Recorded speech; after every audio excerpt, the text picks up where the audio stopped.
right, guys. So speaking of narcissism, we're gonna watch this video, and then I have a backstory for it after this. Okay, here we go. Age 46. Are you single? I am. So where do you think most men go wrong when it comes on to dating women? I would say if you have a mindset where, yo, what up? You want to be in the video? What are we talking about? Well, he was talking about dating and challenges with dating. You guys have any challenges with dating? Okay. So my challenge is that nobody wants to be in a serious relationship and everybody just wants to. Another challenge is they do not want to provide. Okay. They want to be the woman. Okay, can I speak on that? Okay. Can I have a moment? Yeah. Okay, I'm going to piss them off, though. You're going to get mad, okay? Okay. Is that okay? Is the rage free? It is. Okay, it's okay. Is it okay? Go ahead. Okay, for you. My feedback is this: 99% of men on the earth would probably wipe you up. So you're only picking the one dude out of like 1,000 because he's the best guy. So it's not really a guy problem. It's just that you like only the best. Am I right? You want only that best guy's got all the options.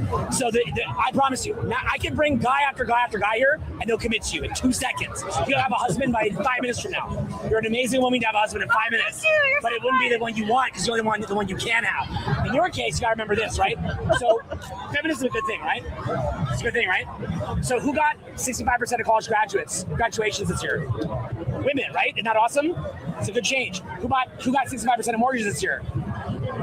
Women. That's great, right? We're advancing. But that doesn't matter. Of course it doesn't. No. But one moment. I'm saying it's great. But the point is that now dudes are broke. So the problem is we're at an impasse. I don't care that men are broke. You should provide for your woman. I know you don't care that about men, but what I'm saying is that you also only want the best, and so as a result of that, that's why you guys are stuck. But it's not just the best; it's just being taken care of. But if women have 65% of the jobs, then how are they going to take care of you? Most women have dads who take care of them. Why would they date a man who doesn't take care of them? You're right, but the challenge. Most women don't have dads who take care of them because most women are raised in single mother households. What are you talking about? Is that we have to bridge the gap. Because if a girl's going to have 65% of the jobs, we got to bridge the gap. That's all I'm saying. That's all I'm saying. I'm not following. So if you're a guy and 35% of jobs only go to men, what you going to do to pay for that girl? It's tough, but you want the best. I understand that. He just has to work harder. Yeah, work harder, you little. Not working hard, okay? I don't care about you. Work, okay? And he's not working hard enough. Yeah. Forget about stats, math. My dad came from nothing. You're not working hard enough. Because of what era he came from. Okay. I love how he goes Wes Watson at the end. Yes. So I want to bring up a couple things. Owen is one of my best friends, and I saw that video. And that is one of the clearest signs of I don't know if that girl is a narcissist. What I do know is I believe social media is turning a lot of women, and by the way, a lot of men too, into narcissists. In this case, she literally says, hey, these men have no money, they're broke, and it's harder for men to find a job. It is harder for men to find a job now. 65%, 68% of college graduates are now female. When that happens, what happens is you should expect the earning potential for men to decrease and the earning potential for women to increase. That's totally fine. I know some people have a problem with that. I don't have a problem with it. What I have a problem with is that when I explain how much more difficult it's going to be for women to then find a man who makes more money than her, it's a simple function of economics. There's no opinion involved. It's totally a dispassionate conversation. The response I get, not just from her, I've seen this several times, is it's not my problem. I don't care. That's true. Because women fought or are still fighting to be paid the same amount of money men get paid, whether it's for the same job or not. They don't care about whether it's the same job. They don't care if there's the same number of hours. They don't care about experience. All they hear is this said man makes 6 figures. I also want to make 6 figures, right? That's all they care about. But at the same time, they want the man who makes 6 figures, and they also make 6 figures, to spend money, to spend his 6 figures on them. So it's like, I make 50,000, she makes 50,000, she wants me to pay 100% of the bills when we get together. Most men would be willing to pay, but it's like, what do I get in return? That's where the conversation gets lost. That's where they call you sassy. That's where they call you gay. That's where they call you princess. Oh, you must like men. You must hate women. And all I did was ask, if you want me to spend my 50,000 on you, yet you're also earning 50,000, what do I get in return? That's where they lose it every time. More money, take care of me. That's Sadia Khan. That's a lack of impulse control. That is grandiosity. Wait, what? That's what I'm Walking saying the is streets like of how West we were Hollywood. explaining the narcissism. This is narcissism that has been created. Those two women offered or threatened to sue Owen after that video came out. What? They threatened to sue him and Sue him for what? and sue because they're like, you shouldn't instead. Now here's the thing: have they come? They consented on camera. Correct. Yeah. though. So the way the federal law is written is if you see the camera on screen, that provides consent, that initiates consent. But the issue is if they had come to Owen and said something to the effect of, "Hey, listen, that's not representative of who I am as a person. I had a little bit to drink and I really shouldn't have said that, Right. and I apologize. Could you take the video down?" I actually think Owen would have taken it down. That's not what she said. She's completely right. Why are you showing this and embarrassing me? Instead of taking accountability for the fact that she came off as a narcissist, instead of doing that, she decided to say instead, no, you should take this down because it doesn't make me look good. It's the same kind of thing. And I'm going to be honest with you, man. But why do they want him to take the video down if that's what they believe? I mean, honestly, for me, I don't care about women having preferences. I think every man should come to a time in his life where you have to know that probably 99% of women are going to reject you because of their preferences. I don't care if the preference is about height and you can't change your height. I don't care if their preference is about being bald and you can't change the fact that you're bald. But the fact is, 99% of women are going to reject you. That's number one.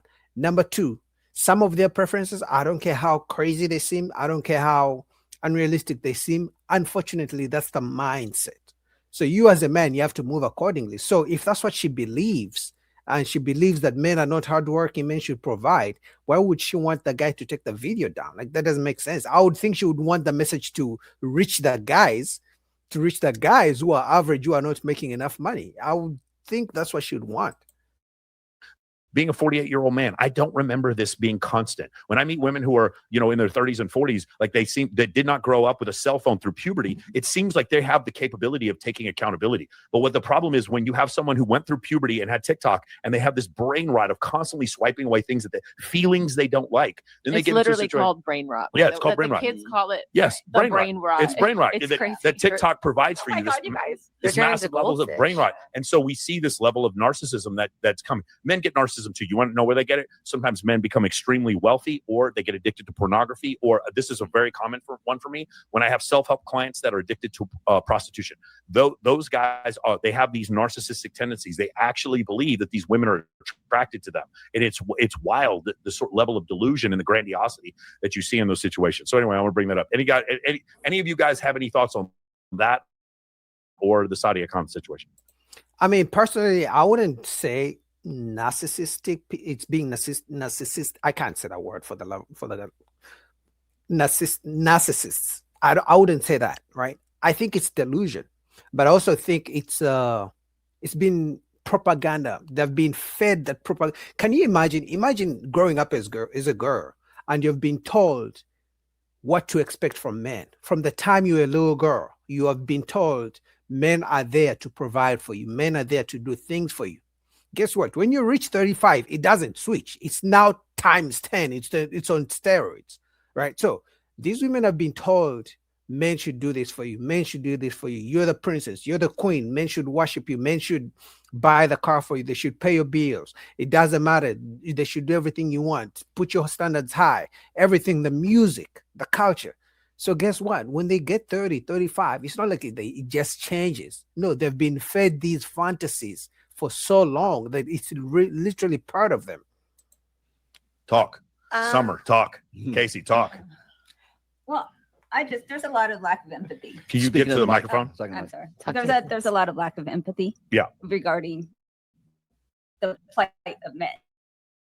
Yeah. They just don't see it whatsoever. They It's all don't about care. what's going on in my life, which is a classic narcissist scenario. So, she can still feel that way, but at least have some compassion along the way. Yeah, go ahead. I feel like that woman is like, you need to take care of me. Like, she's never had a day of struggle in her life, and her parents always gave her everything. Sure. I just lived with someone that was like that. His parents gave him everything. So when it came down to, just money. So it's just having that mentality. It's like, okay, your ancestors fought for feminism. You have to go to work, deal with it. Yeah. But also, like, That's a good point. They fought to work just like men, but now they figure out that they don't want to work for 40 years. Because remember, when a man gets married, as a man, if you get married, you've just signed a contract. Let's assume your marriage is going to last 50 years or till one of you dies, right? Let's say both of you are going to live until you're 80 years old. As a man, if you get married when you're 40, you've literally signed up to work for the next 30, 40 years. And we're talking about working more than 40 hours a week if you've signed up to get married, because you're going to have kids, and then you got to work for your pension. You got to work for the kids, right? So most women don't think about the fact that they signed up to work. They wanted to work for like men, but it's not like you go work 2 hours a day and then that's it. No, you're going to work until retirement age, and sometimes even past retirement. But now some women are realizing, you know what? Maybe I actually don't want to work. Maybe I want a man to take care of me. What does she provide, right? Like if I'm going to scream at what do you provide? Do you cook? Do you clean? Right, like provide for me. Well, when you come home, like your clothes are going to smell like Bounty dryer sheets, and like all the dishes are going to be put away, and like the house is going to be in order. Like what do I provide on the table, you know? I cook, I clean, I suck, and I shut the fuck up. Exactly. Like just that's so misogynistic. I can't believe you say that out loud. And just a little fabuloso will go a long way, ladies. Seriously, come home. The place smells like Mexico and lavender. You don't even need to clean. Just light an incense stick. That's what I'm saying. Oh, it smells so clean in here. Put some booty shorts on. Have the cheeks hang out a little bit. Yeah. Incredible. It's really Push some hot water around the pan. Did you have anything you want to say about that? I was just going to say is that I think what happens is when we have this imbalance with guys who are like supposed to live up to producing, they have a burden of performance, right? They've got to be able to, create more like surplus resources than they expend, right? There has to be that because that's what women are looking for in an evolutionary perspective, right? They're looking for the guy who can protect, provide, and be parentally invested. Sure. So that's that aspect of it. And then there's the other chick who says, I just want good. Right, and so that's the opposite. That's the flip side to both doing it right the there. service Or the same. So you've got that. So you've got the one girl who's like, well, work harder, and the guys are like, well, we're doing what we can. What, like, first of all, is it even a fair exchange? But that's not even on the books. What I'm talking about is a fact that you've got this evolutionary imperative right now, where that woman, she's not wrong. You do need to work harder. You do need to make more. That's what she that's the only thing she can think about, because she's worried about long-term security, because that's what her psyche has been sort of molded over the last 200,000 years to seek out. From a game theory perspective, her best strategy is to get a man to commit resources to her. Yes. Yeah. So she, like especially in her, this is the thing that gets me, is it's what's called evolutionary mismatch or evolutionary gap, evolutionary right? mismatch. Yeah. Where it's like, she doesn't know why she wants that. So she, like, you could tell her, well, here's the stats, and women are, have 65% of the diplomas, the degrees, whatever. They own more homes. They are making more money right now. They're more educated. They're exceeding in the sort of male space now, and they're taking on the roles of being the provider, the protector, and the parental investor, right? And so they become the men that they wanted to marry. Well, so the only one who will be better, the only one who will be suitable for her in the long term is going to be a guy who is better than what she can already provide for herself. And so she's not wrong in the sense that that's the way she feels about it, because she's been sort of programmed over the last 200,000 years. Where she's wrong, to feel that way. Where she's wrong is that when she finds that guy, she's going to be shocked when other women also want him, because they're sharing that guy. So few men meet that criteria of $5 million. Again, $5 million. Well, also, I wanted to, sorry to interject, but I want to say too, if as a woman you're only meeting broke men, that's a problem within you. That's like the woman's problem. If you're only ever, you need crystals and manifestation, and then the rich men show up. Is that right? Well, that's just that's like a man attracting only overweight women. It's the same thing. A woman attracting only broke men. It's almost like a man only attracting overweight women, because you know what I mean. But I think women are not wrong in wanting a man who's a provider, a man who's rich, a man to spend money on them. There's nothing wrong with that. I think that's human nature. We want people to give us things, whether for free, whether for whatever the reason, but we want people to like us. Human nature 101. We want people to like us, and we want people to give us things, right? So there's nothing wrong with that. The issue is most women do not ever talk about what the man gets in return. It's a relationship. Literally, the definition of a relationship is two people who are benefiting from the situation. So if you set everything a man is going to give you, or you expect from a man, what should he expect from you? Ladies, free game. Every time you talk about what a man should do for you, you should say what you're going to do in return. Now, I think, and then some women get it the wrong way. Just because you want me to pay the bills, when I say what do I get in return, it doesn't mean I want you to pay bills also. No, figure out what a man would like. But most women only talk about what the man should do for them. They never talk about what the man gets in return.